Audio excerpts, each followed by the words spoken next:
Good morning. I am videotaping this little video the morning after the election. And honestly, I can tell you, I haven't looked yet to see who won. I don't even know yet if someone has won. I kind of like being in the dark at the moment.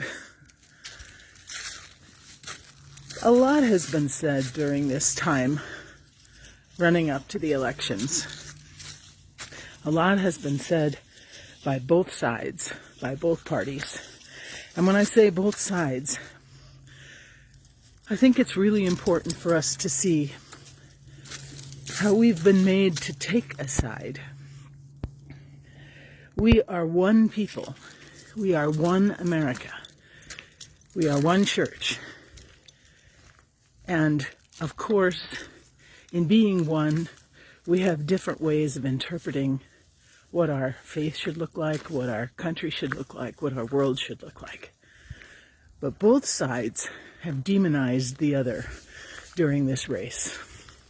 Both sides have attributed characteristics and quality to the people who are other than we are.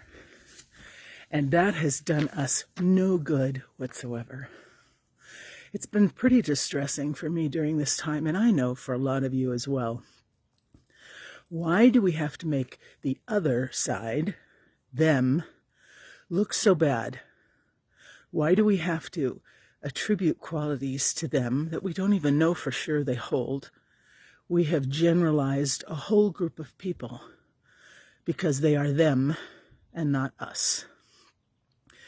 Picking sides, taking sides, can be utterly destructive. Not just for the way we go forward, but also for the peace that exists within our own soul. If I feel surrounded by them, by the other, then how do I feel like I belong? And that can be a terribly difficult question in the wake of such a divisive race for the presidency. So what can you do?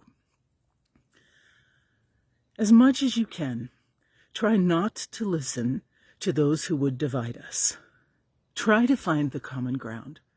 Where do we share values? Where do we share efforts that we make toward making this world, this planet, a better place to be?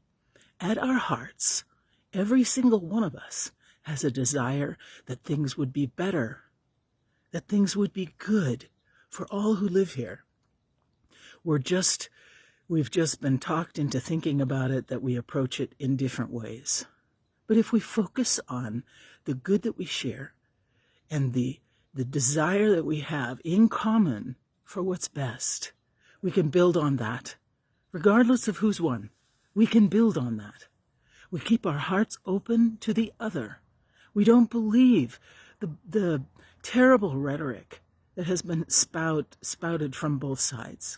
We don't believe it, because we know that that is largely been a selling point. It's been a marketing ploy.